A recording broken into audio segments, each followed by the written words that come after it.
Scorpio, hope you're doing well. Thank you for visiting my channel, 1111 Pinoy Tarot. In today's reading, let's take a look your romantic love life for this week of May 2024. Tingnan natin ang romantic intention ng inyong new person that you're currently dealing with, or a returning person sa buhay mo.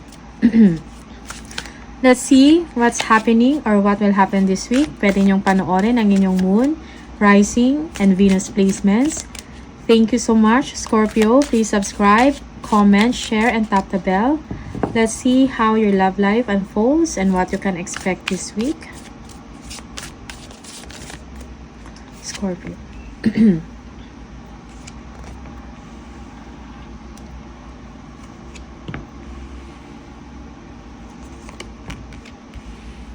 Reveal.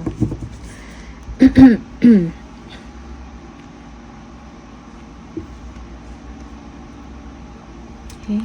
Absence. I feel like a part of me is missing without you. Namimiss ka ng inyong partner, Scorpio. Maybe magkalayo kayo ngayon. You're not in the same location. Hindi kayo nagsasama, okay? For some of you, nagtatrabaho sa ibang bansa.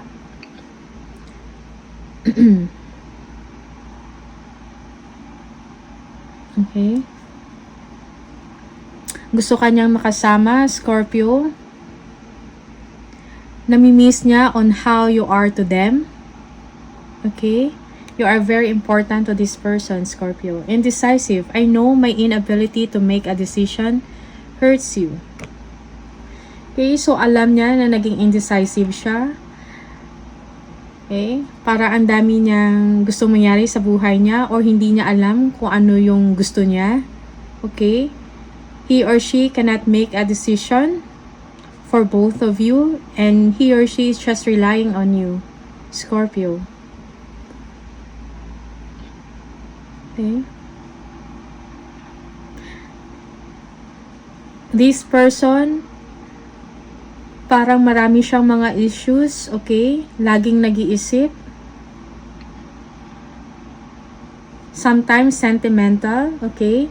Reminiscing. I miss our inside jokes. So, definitely, merong namimiss sa inyo. Okay, Scorpio? Namimiss niya yung tawanan ninyo, yung pagsasama ninyo, okay? Yung mga escapades, mga dates.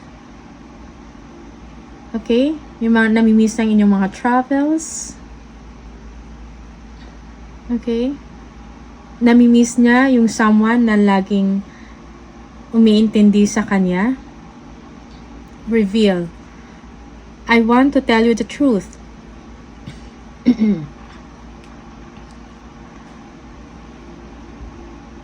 Okay? Merong nagpa-bother sa person ninyo, Scorpio, and hindi niya to na-open up. Gusto niyang sabihin sa inyo to. May mga information, maybe, na hindi mo alam. O may mga problems siya in your connection or sa relationship niyo, pero hindi niya masabi. May bumabagabag sa isip niya. Maybe he or she has a lot of responsibilities or obligations outside you.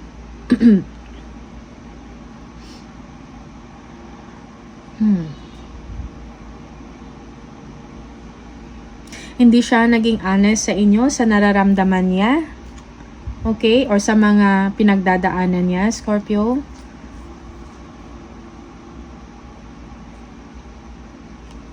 Okay. Let us see kung ano yung sasabihin ng tarot.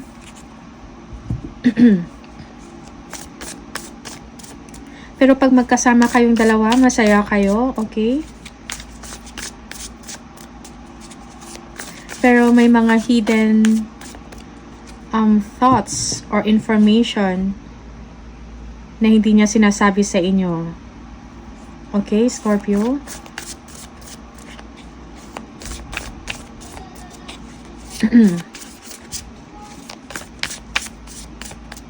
Messages for Scorpio.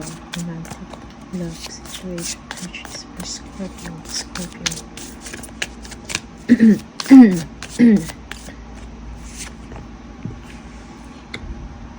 Yeah. They feel that you are not interested anymore or you are not talking to them. Merong silent treatment. You are unhappy with them. They feel like that. They feel that you have a lot of things in mind na marami kang gustong gawin. Okay, Scorpio. Maybe they feel that you are not appreciative enough of them or of what you have in life. You are missing the opportunities.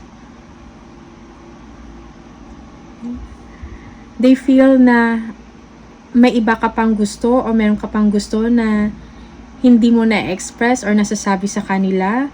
They feel that nawawalan ka na ng gana sa relationship. You are not paying attention to them, Scorpio.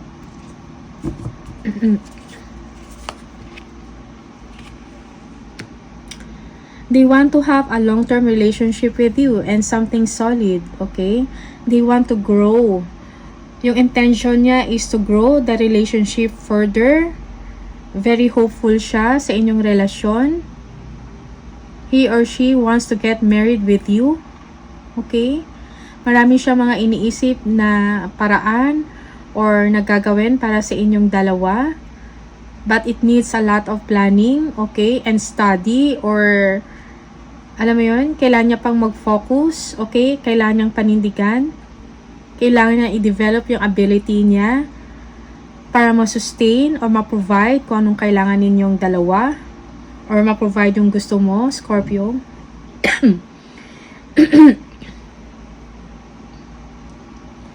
Okay.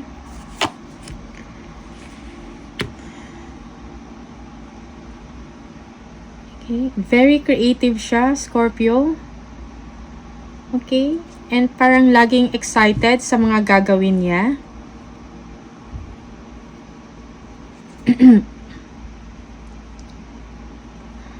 He or she thinks that you can do a lot of things together na masaya, fun. Okay. Gusto niyang sabihin sa'yo or ipaalam or iparamdam sa'yo na confident siya,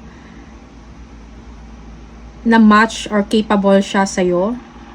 That he or she is capable of your love, capable of your trust and tiwala. Capable siya sa inyong pagmamahal na kaya niyang panindigan ikaw, Scorpio. He's doing a lot of things to prove na he is okay, he or she is okay, na kaya niya ang ninyong relasyon, kaya niyang dalhin. Okay?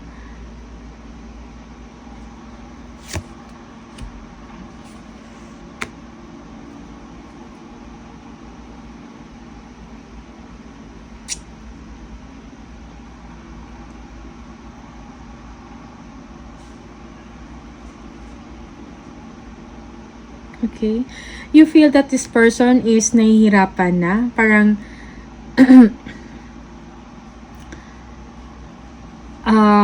fina-fight niya pa rin ang inyong relasyon, Scorpio. Okay? Kahit nahihirapan na siya or madami ng challenges na pinagdadaanan niya, pero nandyan pa rin siya, nagsistay sa'yo, Scorpio. Okay? Maybe he or she, meron din siyang sarili niyang mga issues or mga gusto niyang gawin. And and he is a strong person, she is a strong person, kinakaya niya. Okay? Maybe he or she has a lot of responsibilities, marami siyang ginagawa. Marami din siyang mga obligations aside from you. Okay? And he's doing a lot of things. Hindi siya basta-basta nag-give up, Scorpio. Maybe there is a challenge about sa pagbubuntis, okay? Yeah, maybe this person wants to have a family with you or gusto niyang magkaanak with you. Gusto niya na magkaroon ng commitment. But then, maybe you have some issues about this, okay? Maybe you don't want Or pinag-iisipan mo pa and you are not interested yet. Okay?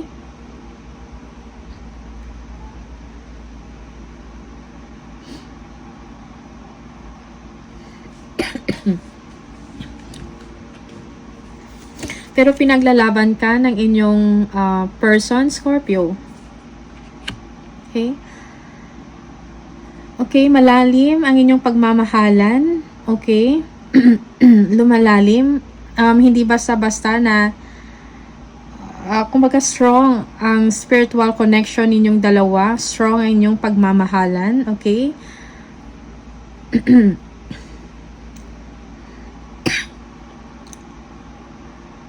Mahal ka ng taong ito, Scorpio. At saka ikaw, ganun din. Mahal mo rin siya. Malalim na siguro ang inyong pinagdaanan. Okay?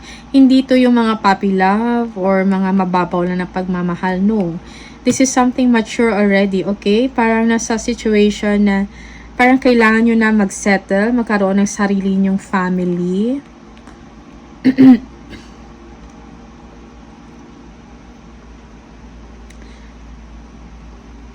Your person is very excited about this. He or she wants this.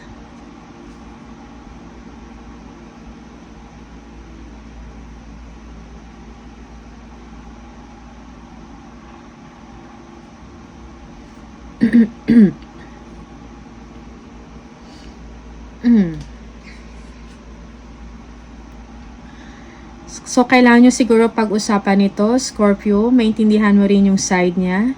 I-express mo din or sabihin mo din sa kanya why you have problems or challenges with a situation or relationship. Okay? If this is the problem, like getting pregnant or something like that, or meron kayong buuin na family and you have some problem about that, you can express or tell it to him or her already. Okay, so this is something na pwedeng pag-usapan kasi kahit kung ano man yung resulta, nandyan yung pagmamahalan eh.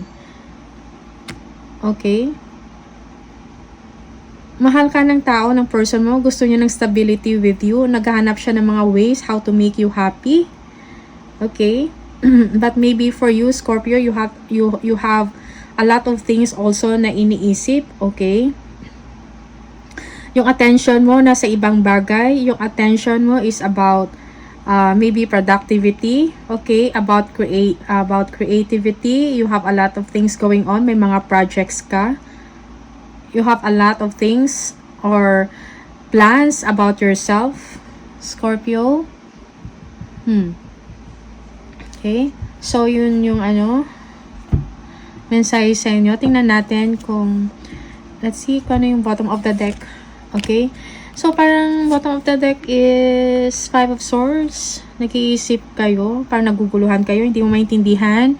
Merong confusion kung anong gusto mo. Maybe there's a lot of things going on in your mind, Scorpio. And also your person. Okay?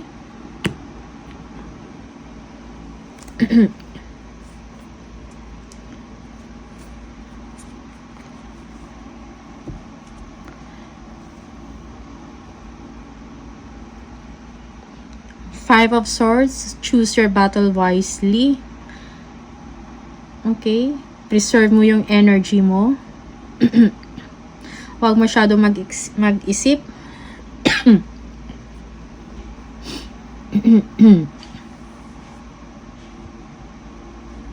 May bumabagabag sa isip ninyo, Scorpio. May mga kailangang i-settle, may mga kailangang i-clear, may mga kailangang i-express. Okay? Marami kayong iniintindi, Scorpio. Iniisip.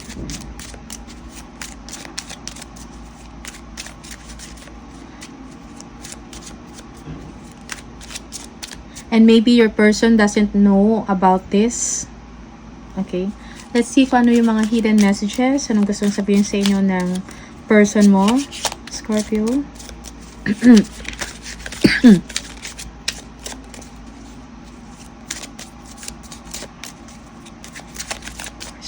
Scorpio. Hidden messages for Scorpio from their person. I hide behind material things. Okay? So,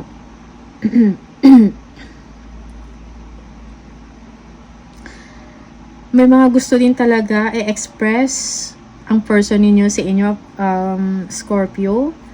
Maybe ayaw niya lang na ma-distract ka or magkaroon ng problema kung may sasabihin siya sa inyo. Okay?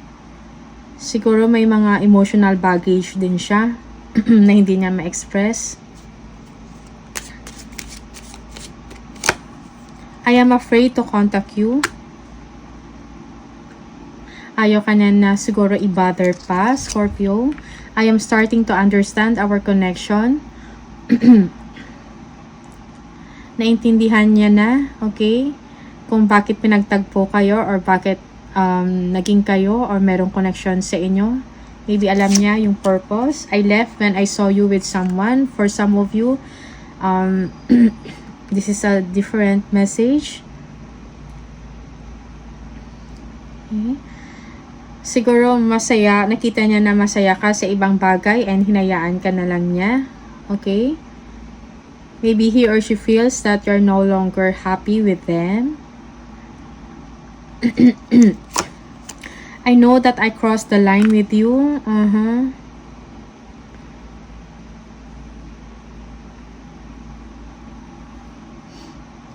Naubusan ka na ng pasensya sa kanya, Scorpio.